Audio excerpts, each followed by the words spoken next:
Okay, thank you very much for joining us tonight in Dearborn Public Library. We are doing, we are the recipient of a grant from PBS to promote the Iconic America series that is currently showing. I believe it's towards the end of its run, but it's available on I just looked it up. Episodes are available on the Iconic America website, and I believe if you check the schedule that you should be able to PBS schedule, you should be able to see the different episodes. But in any case, we're very, very glad and very honored to have Miss Elizabeth Mitchell tonight with us to talk about her book, Liberty's Torch, The Great Adventure to Build the Statue of Liberty. I found out things that I really didn't know. I always thought it was easy handover, I guess the best way to put it. But beforehand, I got a couple announcements. We'll have further programs under the Iconic America schedule. We'll be talking with environmental interpretive naturalists from the U of M Dearborn on bald eagles. So there's a bald eagle show in the series, and to talk about how bald eagles are making a comeback here in Michigan. And then that'll be on September 30th. And then on August 30th. September 14th, so it'll be history of the Tiger Stadium. Yes, the Fenway Park is the series, one of the series episodes, but Tiger Stadium, it was built by the same group, same bunch of people. So I figure, well, that's kind of the same thing. So please join us then.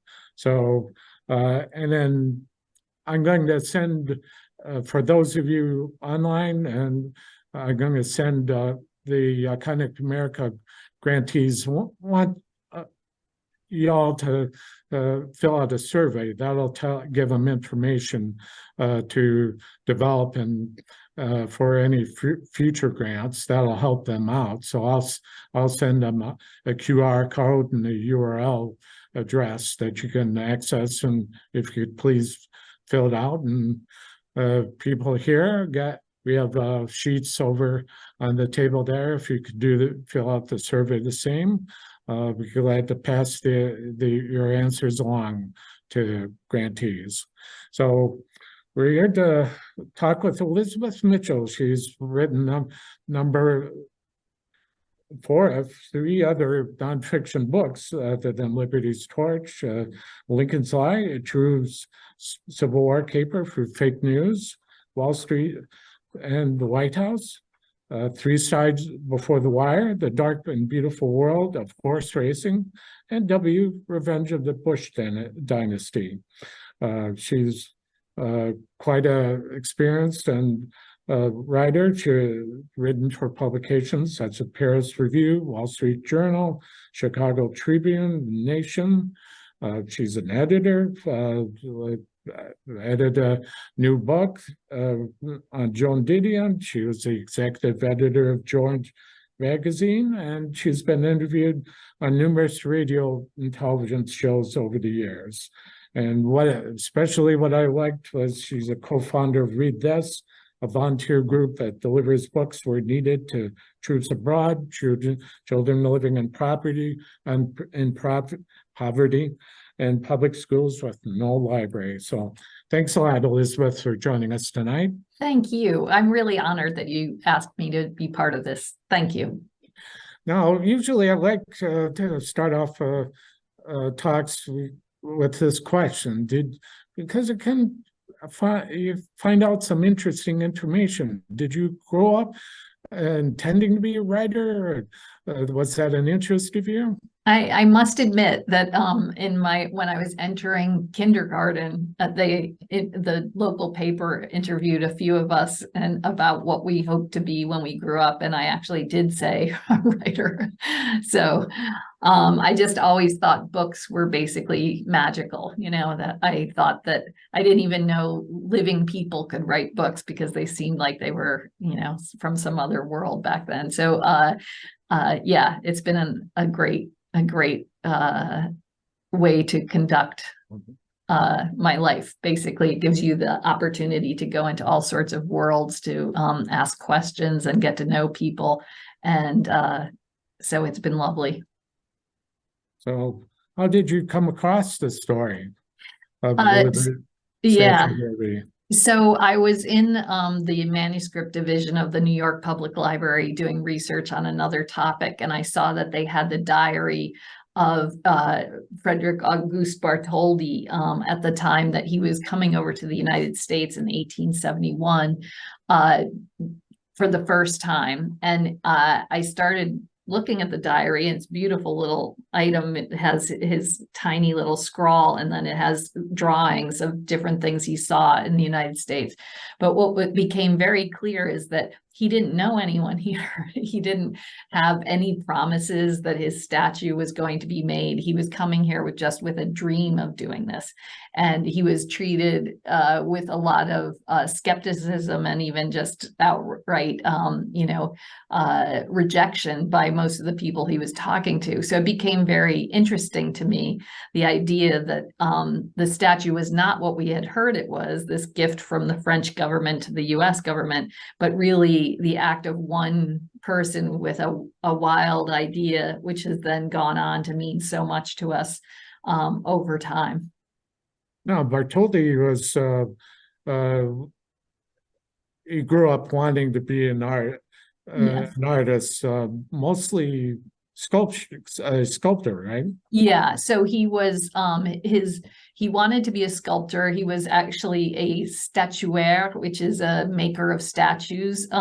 And so he was trained by some, true artists in Paris, but his main work at the beginning was to do busts of people and to do statues for some public settings, such as a town square and things like that. Okay. Yeah, his mother, he unfortunately lost his dad at an early age. Yes. And his mother had a maybe domineering, but certainly influential role Yes. in his life. Yes. And she realized his promise as a sculptor and was encouraging and sort of got him on his way. Definitely. I mean, I think you could safely say he was a mama's boy. She had great ambitions for her two surviving sons. There had been another child by the same name as his name, who had died 2 years before his birth, and then but she dreamed big dreams for them, and part of that for him was that she was developing him as an artist and trying to make sure he had every inroad to become a man of stature. Well, yeah, she got him into schools. Yes, she arranged there was a system then that you would go work in the salon of a particular artist in Paris, and so she made that happen. And then sort of each step along the way, when he had his first statue that was presented at one of the world expos in Paris, she made sure that the media paid attention to it. She got articles placed and things like that. One of the statues that he made was in a salon or exhibit, and correct me if I'm wrong, it was like a few inches above Yeah. the roof, so it Yeah. had to be outside. Yes, But this it certainly worked because he got a prize. absolutely. He got a lot of attention and a prize. I mean, the other artists were grumbling because it was a pretty savvy move to make it just enough so that it couldn't fit in the doorway. And so everyone approaching this major event would have to walk by his statue. And so that got the attention that he hoped for.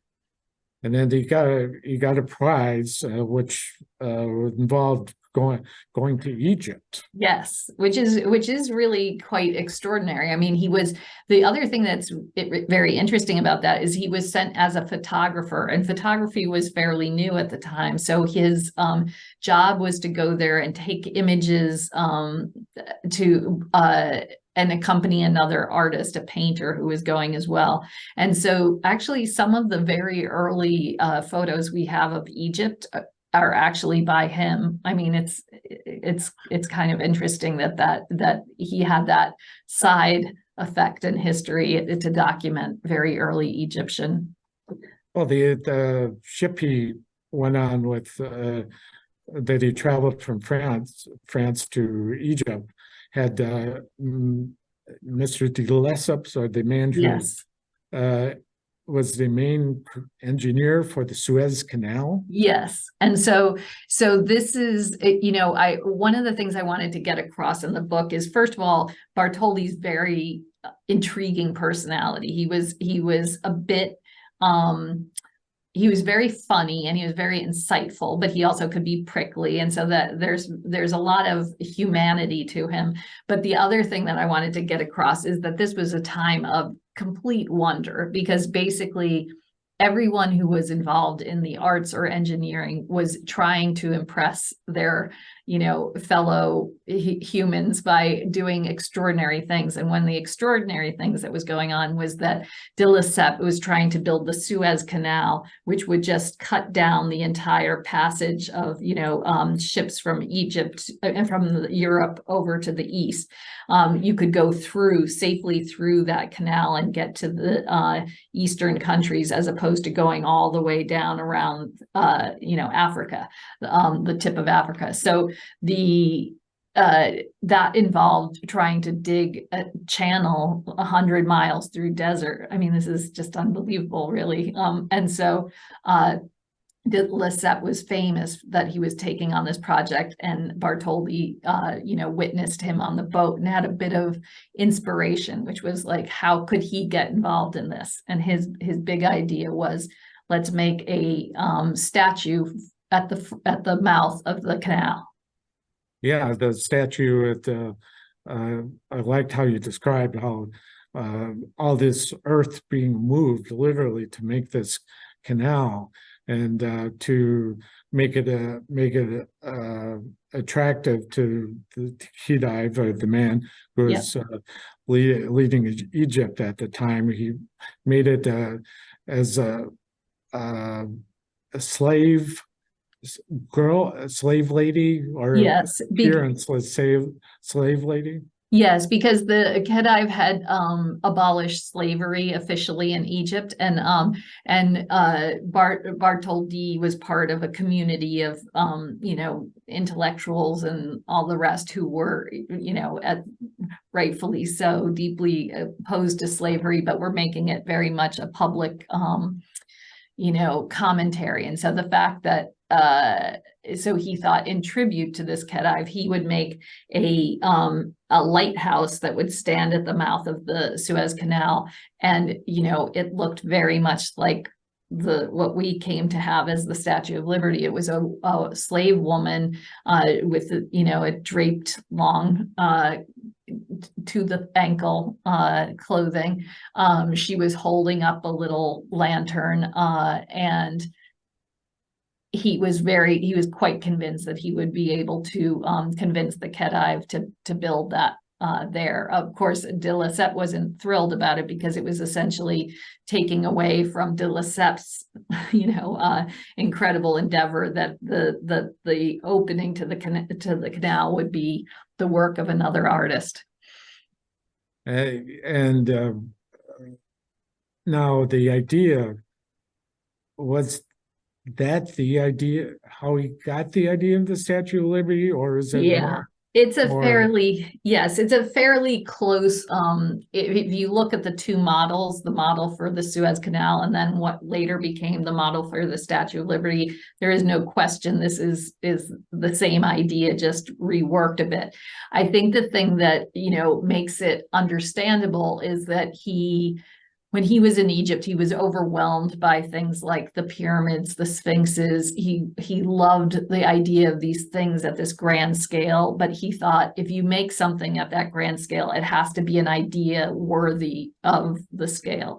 So the end of slavery for Egypt was a big enough idea to justify this enormous statue that would hopefully, go on for eternity. It would it wouldn't be weathered by time. And similarly, when he pitched the Statue of Liberty to the United States, it was originally supposed to commemorate the end of the Civil War and the end of slavery here. It's just that as time went on, he had to sort of change the meaning of the statue to match up to how slowly the construction was going. well, funding issues were to even get the statue going was a little bit easier in France, but hard in US. It wasn't, it was like tumbleweeds, nothing. Yeah, exactly. No, it's really interesting because I mean, yes, as you said, even in France, it was difficult. At the beginning, he just said that he wanted to make the Statue of Liberty and thought that all the French people would just, in a sort of desire to spread, a kind of universal message, would want to ante up. But it turned out that people didn't part with their money that easily. And so then he just had to start coming up with schemes, everything from, running lotteries to putting on productions where they did a diorama, which is a kind of like living theater. You would walk into a place, and in this case, it was designed to look like the New York Harbor, with everything, the wind, the smell, the sound of bells and all the rest. And actors would walk by speaking English to make it feel like you were in New York. So he created that and then had people buy tickets to go, be part of it. And that was a big fundraiser in France. But in the US, it was very, very difficult because everyone just heard word that there's this man who wants to build the biggest statue in the world on our shores, and he wants money to create it. And, I mean, imagine the similar situation right now. If suddenly someone said, we're coming to build the biggest statue in the world in Dearborn, you probably wouldn't find a lot of people who are eager to ante up the money for that. Well, he was pretty creative how they just built the arm, and they Yes. had people walk up the arm with the torch and walk up to the torch. Yeah. And essentially, at that time, that was the tallest thing in Paris. Absolutely. I mean, that's the interesting thing. And one of the things I like so much about him is that when he realized he couldn't fundraise the sort of noble way, he realized this is entertainment, this is spectacular. People will never, they will have no opportunity to go into a Paris park and be that high up is, they would walking up just into the torch and, standing out on the balcony. So he would charge tickets. He would put together one part of the statue, in this case, the arm with the torch, and let people do that. And that hand with the torch came over to the United States, to the Philadelphia Exposition in 1876 as a fundraising tool to build the rest of the statue. And people down in Philadelphia did think it was kind of extraordinary. Unfortunately, when he sent it, there were all sorts of problems with the shipment of it and the creation of it in Paris. So it came very late in the expo, and he didn't have very many weeks to try to raise the funds. But in any case, it did have its effect. Well, yeah, then he was able to work in Paris and create the statue he wanted to do it as best as possible so he could get out of the workplace that he was taking over like for a year and a half. Yeah. But you write of the touching visit of Victor Hugo, the author of most famously for Hunchback of Notre Dame, Mhm. how he comes to the salon and he gives his blessing. Yeah.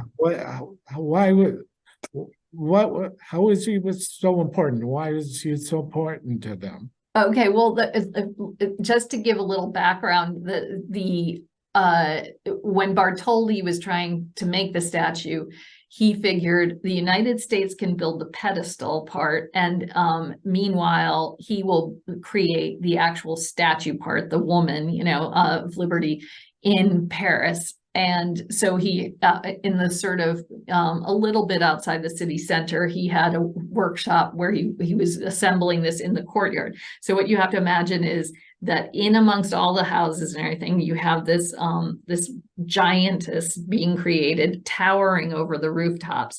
And he realized that as this was being created, he could charge some money for people to come on the weekend and walk up into it. And, and there would a lot of people would gather around the base and sing songs and have patriotic speeches and things like that.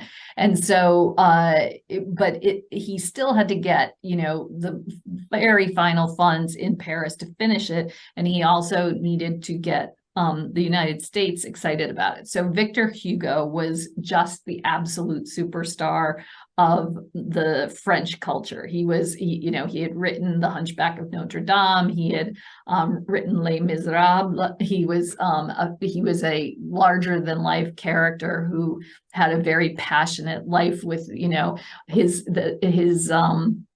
family, sagas would be in the newspapers, etc. So what Bartoli realized is he needed Victor Hugo to give the project his blessing. And so they're at this very crucial moment where he needs the last funds. He convinces Victor Hugo to come by the studio to see the statue. And Victor Hugo comes in and, first says like, it's superb. And then he stands silently in front of it. And he gives this quote about the fact that this represents peace between the nations and that, this is Europe extending the hand of peace to the United States. And it is exactly what Victor Hugo believes in most. And he even pauses and repeats it so that the newspaper people can get it down. So that will be the quote that he issues. So it's the equivalent of getting, like the blurb on the back of a book or, a bit of praise for a movie or something like that. It had that effect, and it did give it the boost it needed right at that moment. Yeah, definitely.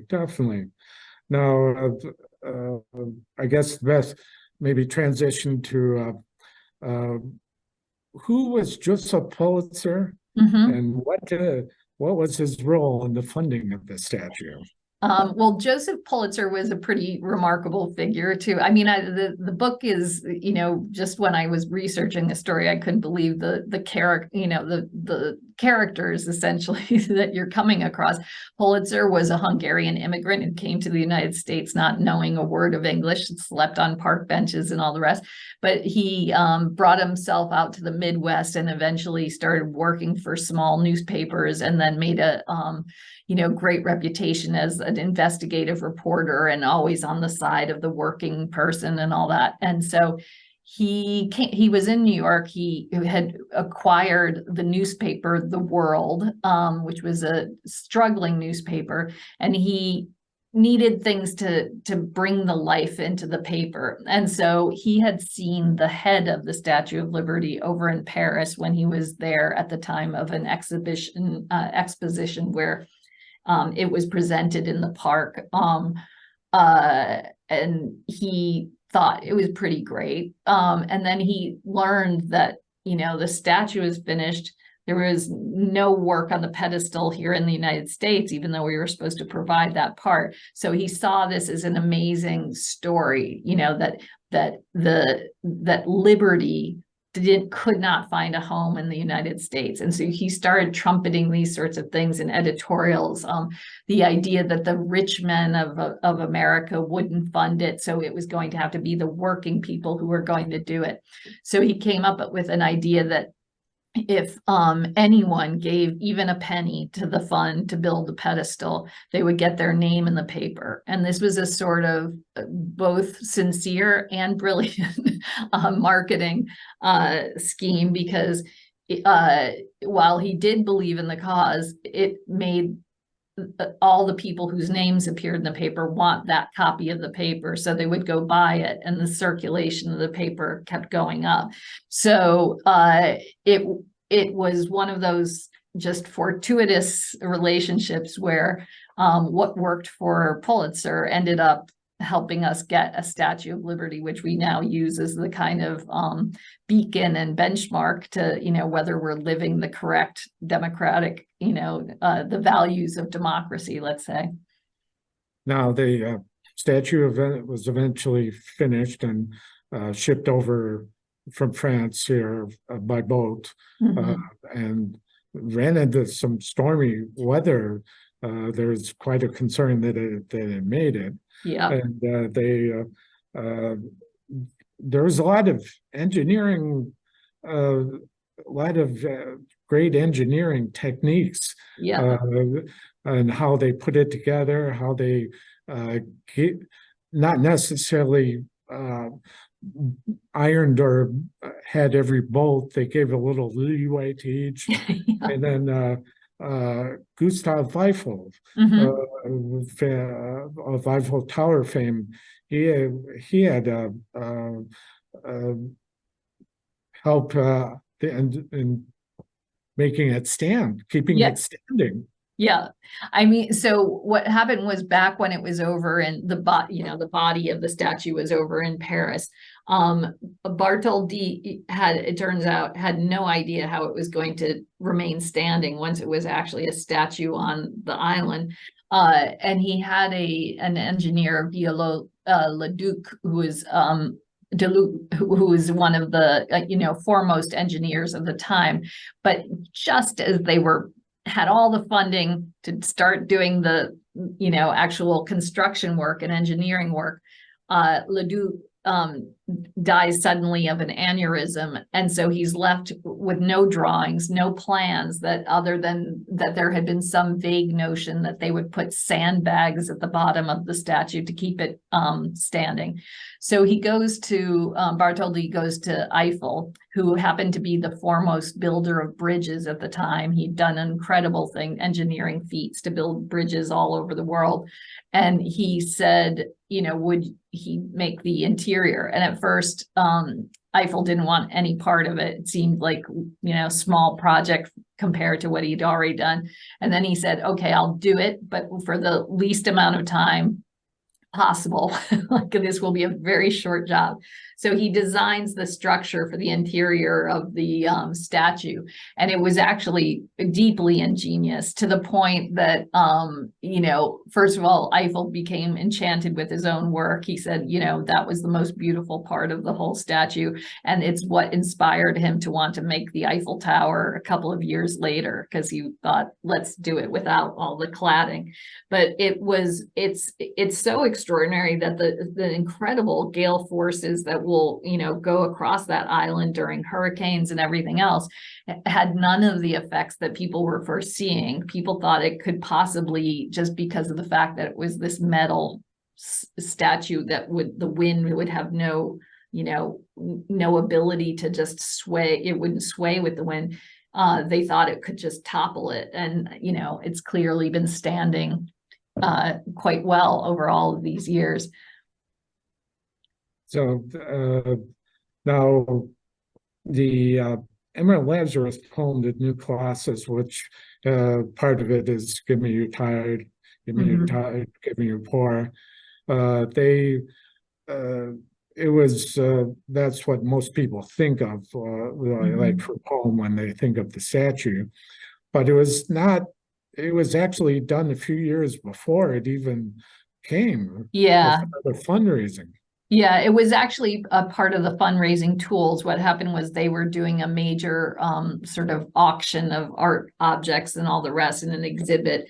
And the tickets to the exhibit would help raise funds. But the other thing was they were making a book that would go along with it. And so the person who was putting together the book went to Emma Lazarus and asked her if she would write a poem, and Lazarus was not interested. She thought that she was not convinced that there was a great meaning to the statue. And then the person said to her, but you told me how you were so moved seeing the people fleeing the Russian pogroms coming to our shores as immigrants. Perhaps there's something there that you would like to write about. And so Lazarus thought about it for a bit and then wrote the poem, the "Give me, you're tired, you're poor." And it was immediately recognized. It was published in the newspaper as well. It was immediately recognized as a very poignant and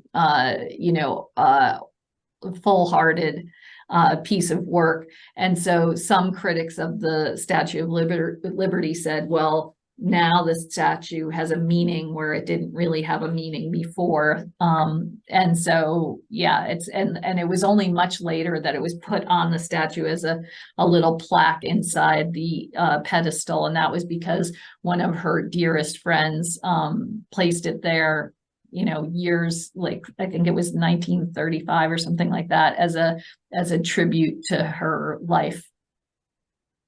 Cool. And final question, and who was the model for the face? This one's interesting too. So there's a sort of, there's a theory that goes around that it's his mother's face. But Bartholdi was he definitely knew the audiences of the world. And if it were the face of his mother, I think he would have directly said it. Or even when people brought it up to him, he would always just not say anything and, almost brush off the question. So as I was going through the research and poring over all of the images, I started to realize it actually looks nothing like his mother. And then I was looking at photographs that he had taken and some that he had in his files that were near the files of the design of the statue. And it actually looks exactly like his brother, Charles. Now, his brother was very dear to him. He was, a number of years older than him, but, Charles was the one who looked out for Bartholdi and who, was considered brilliant well before Bartholdi himself was ever considered significant. He studied the law. He was a brilliant lawyer, but at a certain point in his life, he started to just basically have very severe mental health issues. He became quite deranged. And so it was Frederick August Bartholdi's job to bring his brother to a sanitarium and institutionalize him.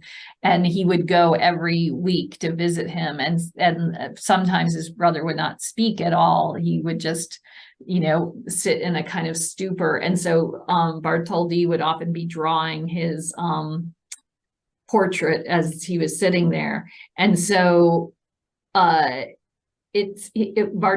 always put the faces of the people he loved in his other work. There's a top of a church in Boston that he did, and it has his mother's face and various other friends and all that, playing the roles of different historical figures and the virtues and things like that.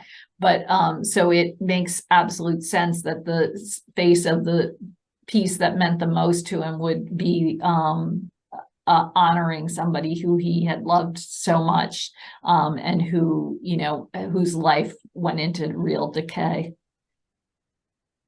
Makes a whole lot of sense. Yeah. So, all right, we're gonna segue.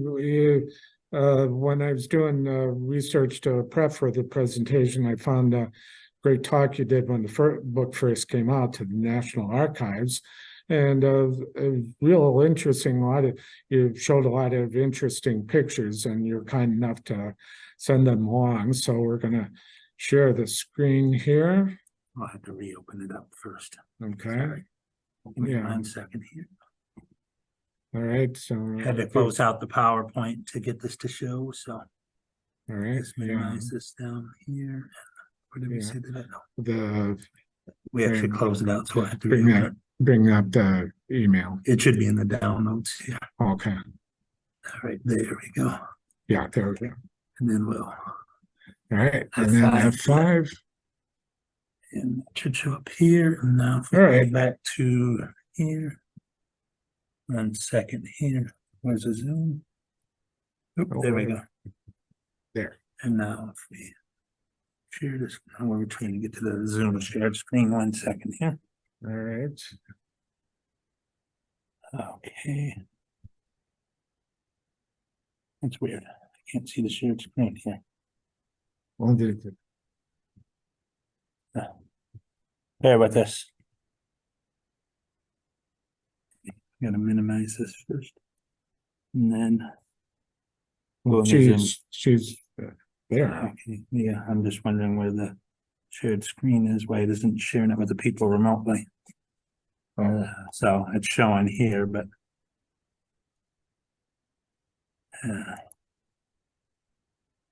There we go.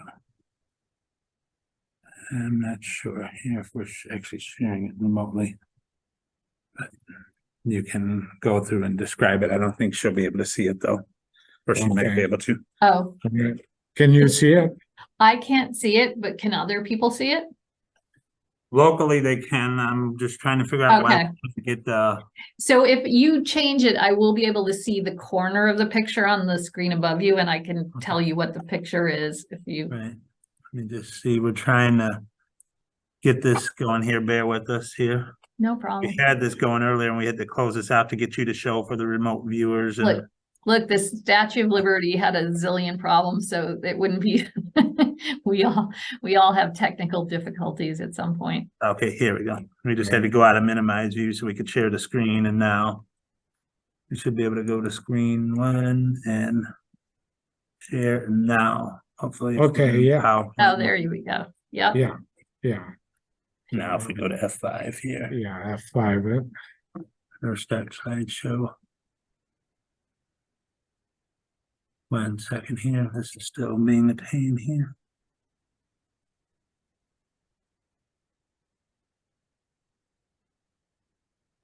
There we go. Now I think they'll get it. Okay. Yeah. Okay, so let's go slide 2 Sure. here. So that's Bartholdi.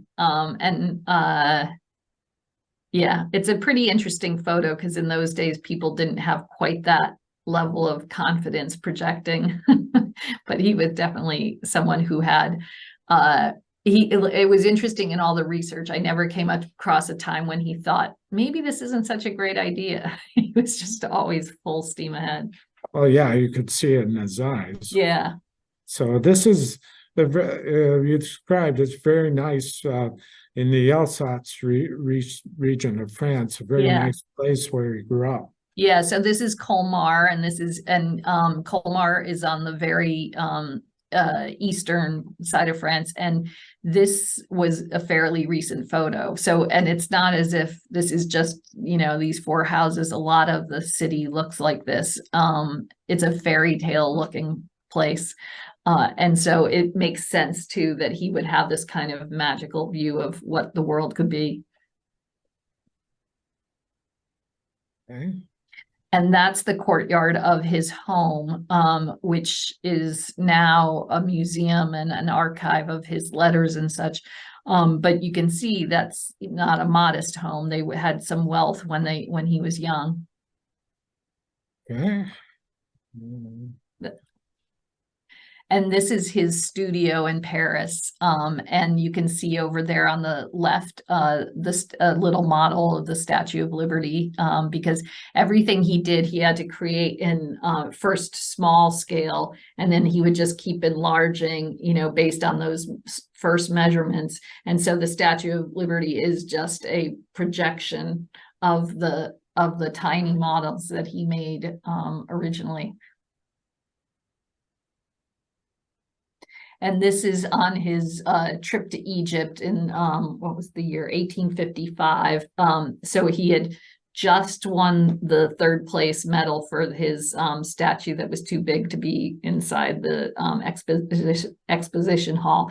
And then he goes on this trip with Jerome, who's a painter, and they dressed in, you know, the native clothing and took these photos. You know, there's a few from this series, but, you know, he's just a young man, very impressed by what he's seeing in the world. And this sort of hits the point why the Suez Canal was important. Yes. I mean, if you can avoid the terrible risk of the storms on the southern part of Africa, you know, that's a huge gain for the shipping.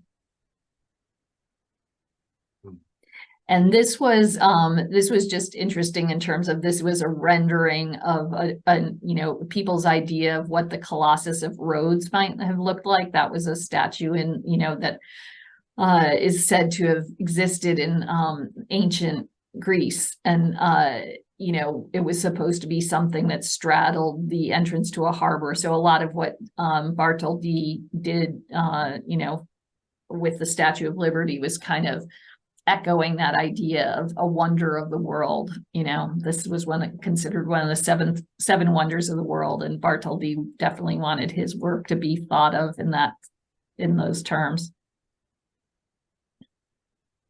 And this is the rendering of the lighthouse at the opening to the Suez Canal, so you can see how similar it is to the Statue of Liberty. And here, side by side, too, are the models that he had in his studio. The one on the left is the Suez Canal. The one on the right is our Statue of Liberty. And I'm trying to remember what this one was from. I think this, oh, I know what it was. It was just purely to show you what New York City looked like at around the time that he was coming over to see it for the first time. So yeah. This is a few years before his visit, but you know, it didn't change significantly in those you know, those 6 years. So it's just sort of interesting to think. You have to just keep projecting yourself back to think, this person came to this place knowing no one and is telling these people who have this kind of modest urban landscape that they're going to have this massive statue. At first, he even thought he was going to put it in Central Park, but it would be the Vaux and Olmsted, the designers of Central Park, wanted no part of it because it would obviously cast terrible shadows. It would be far taller, like the tallest building at that time would have come up to the ankles of the Statue of Liberty. So you can imagine how terrifying that would have looked. And this is Bartholdi with his assistant Simon, who is a very endearing character. Simon stays with him all the way through.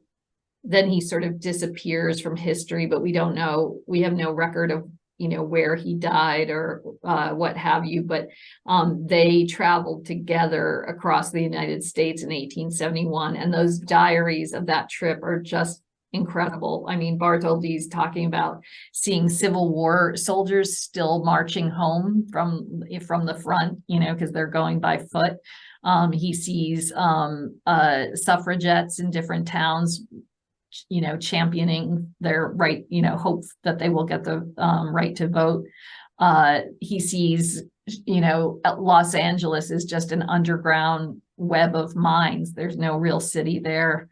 It's really intriguing to see the United States from his eyes, which are honed in on the details, and to see it at that early stage. And this is the studio of Gage, who was one of the great metal workers at the time. He had done the statuary at the top of the Notre Dame as well, and he was involved in helping to figure out some of the logistics of the Statue of Liberty.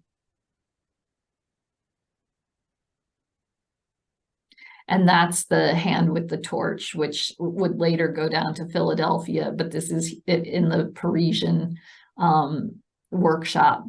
And it was designed so that you could, you know, even in the small scale, climb up into it and stand at that top balcony.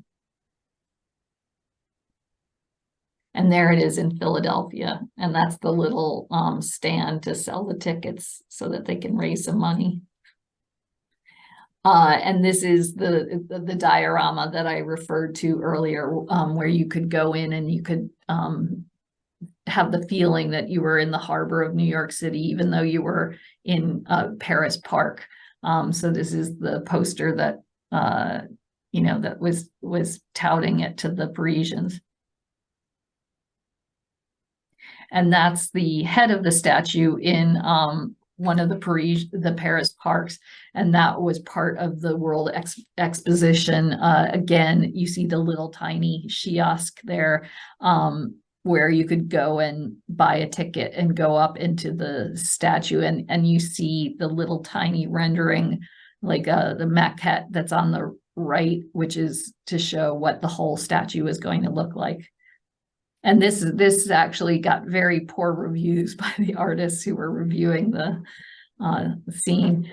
They thought that it looked too severe. And actually, one of the things that I thought was sort of moving and interesting when you think that, you know, maybe it was the brother, is it says that the face was furrowed, there was a furrowed brow, and it looked concerned and upset. And it was as if Liberty was overwhelmed with the burden to try to maintain its virtue.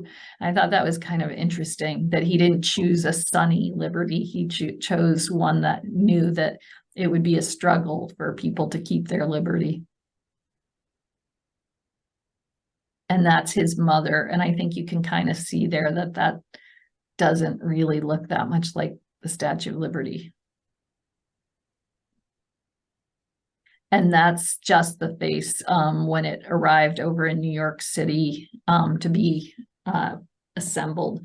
The interesting thing is there's some idea that some of the face got damaged and they had to rework it a bit here. So this one is, you know, for people who are really paying attention, this is kind of an interesting photo because we're not certain that this is the exact face that ended up going up onto the Statue of Liberty, and there might have been a quick substitution at some point. And that's Charles, the brother, in the last part of his life. And this is, I just love this photo because this is one of the workshops in France. And so there they are at shoulder height. You know, I just love the lurking Colossus as they're going about their job of, you know, making these forms. All of the forms started with this lattice wood, and then that was covered with plaster, and then the metal would be hammered over the plaster. So it was painstaking work to make these forms.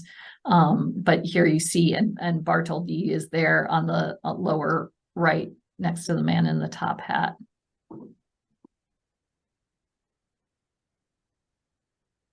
And here's the statue being assembled in Paris, you know, in that neighborhood that I was talking about. And you can already see that at the point that you're getting up around the hip line, they're surpassing the buildings.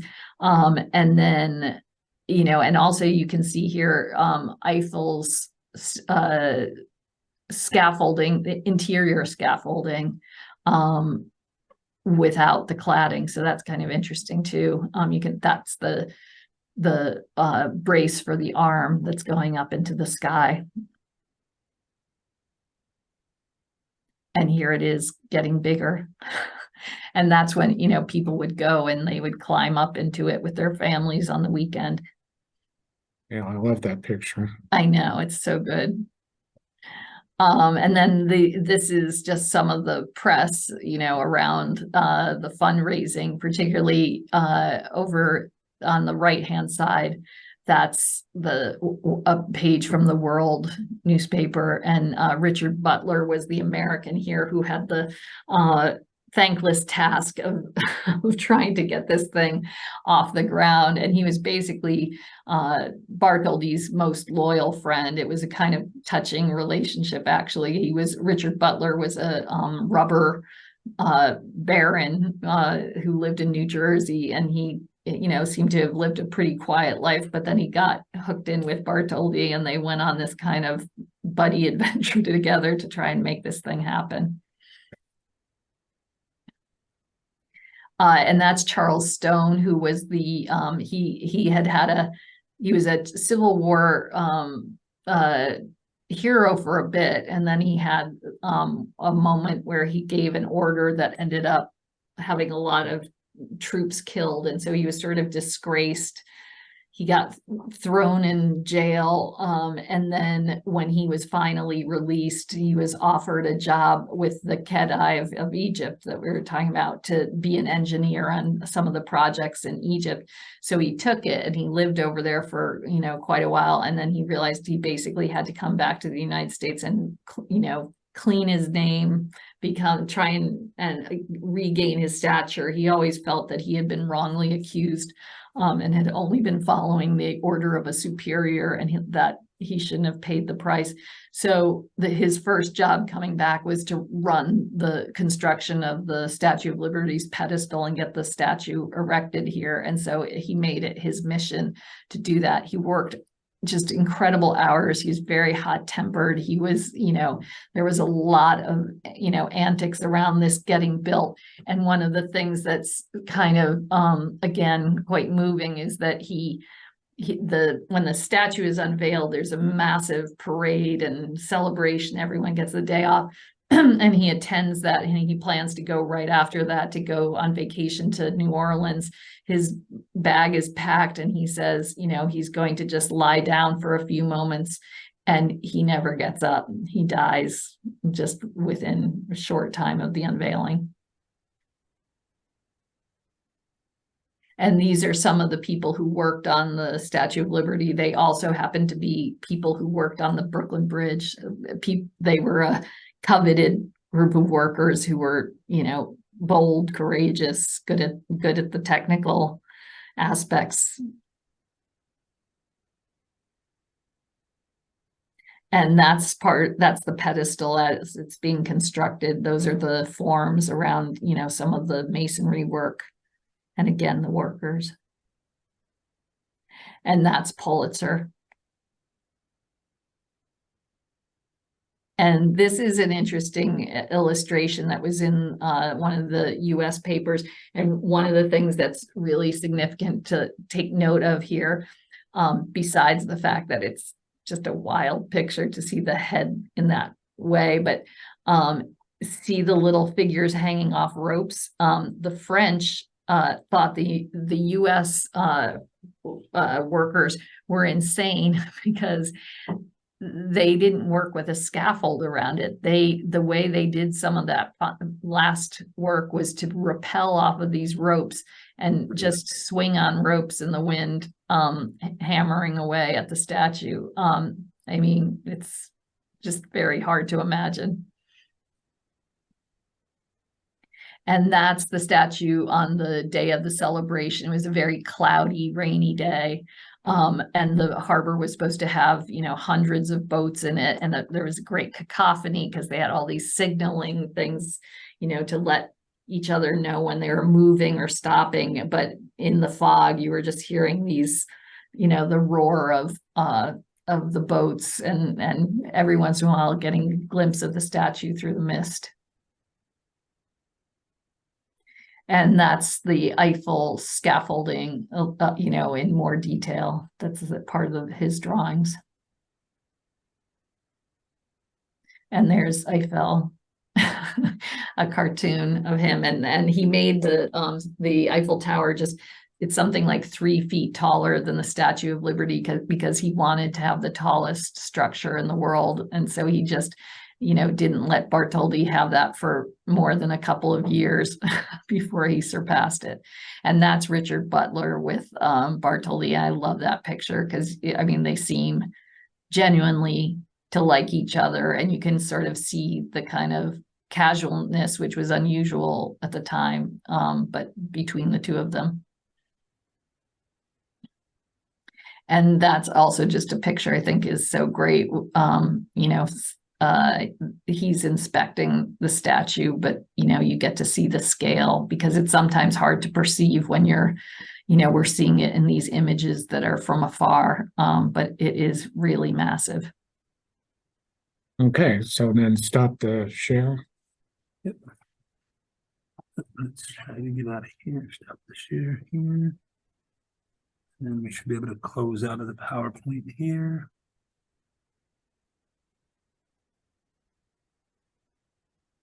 Okay, time for question and answers. Yeah. Okay, how much did the pedestal cost? And did anybody like Andrew Carnegie or Rockefeller contribute? The actual price, I'm sorry to say, I might have to look it up again because it's been a while since I looked at it, but it's somewhere in that realm of like 250,000, which in those days was just an enormous amount of money. But I definitely can tell you, no, the very wealthy did not support the creation of the statue. It really was that fundraising done by the people, like the contributors through Joseph Pulitzer's World. In fact, it was noted over and over again by Pulitzer that it was interesting that the people who had made the most money in the United States seemed to be rejecting the idea of honoring liberty. Okay. Did the statue take a long time to make it? I guess, did it take a long time to be put up? Oh, that's assembled? interesting, because even though the entire process from him having the idea to getting it made is, decades and decades, it actually had to be created pretty quickly, because once they had the materials lying on the island through basically a year where they didn't have enough money to actually put it up. But once they had to put it up, they moved extremely swiftly. So it was really, in essence, like 5 months or something like that for them to hammer together the copper sheets that actually make the statue itself. Is the lighthouse at the mouth of the Suez Canal still standing? Well, actually, that was kind of funny too, because the Khedive rejected Bartholdi's design, and people suspect it was because he didn't think it looked modern enough. Actually, cement had just been sort of refined, and so what he ended up putting it up instead was just like a cement tower looking something like our Washington Monument, with an incredibly high beam of light on it. And so it just seems sort of somewhat amusing that that in the end he went for high tech as opposed to Bartholdi's more sentimental approach. Yeah. One of the funding, or one of the appeals for funding for the Congress at the time was that the statue would be a lighthouse. Yes. Is there still equipment or still functioning about it? Or well, the reason why they did that, made that one part of the plan, was because you couldn't put something on federal land that wasn't useful. So the idea that it would be a lighthouse made it useful, and it could be then granted that territory. So in many of Bartholdi's renderings, you see the statue like beaming out these blasts of light, far and wide. And he talked about the fact that it would make the nighttime seem like day. Yeah, your attention, please. sorry, The library will close. I apologize. Okay. We forgot about the announcement. Public internet computers will begin shutdown procedures shortly. All documents should be saved immediately to email or an external device.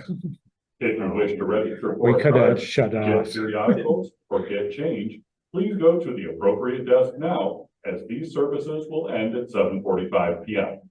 Thank you. Forgot about having shut that off. Please go ahead. So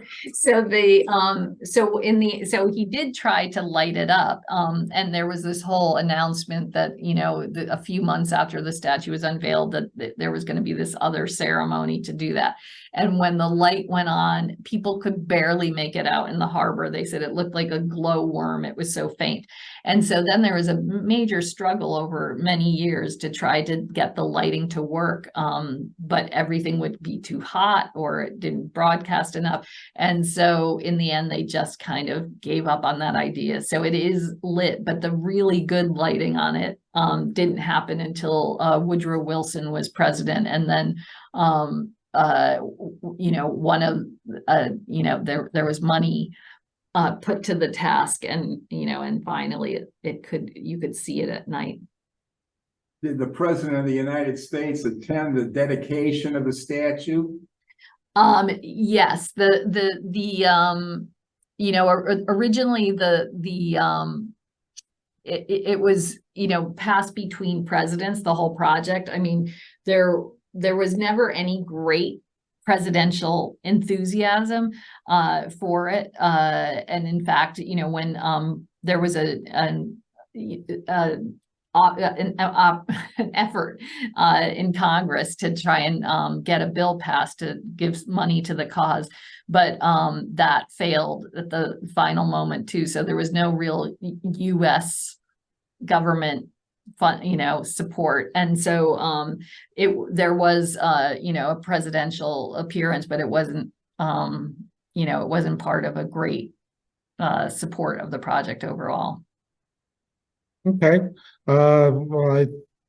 right now, we're gonna show a clip from the Statue of Liberty episode. If you wanna stick around, Elizabeth, Sure. you can. So we'll do a transition here. Let's just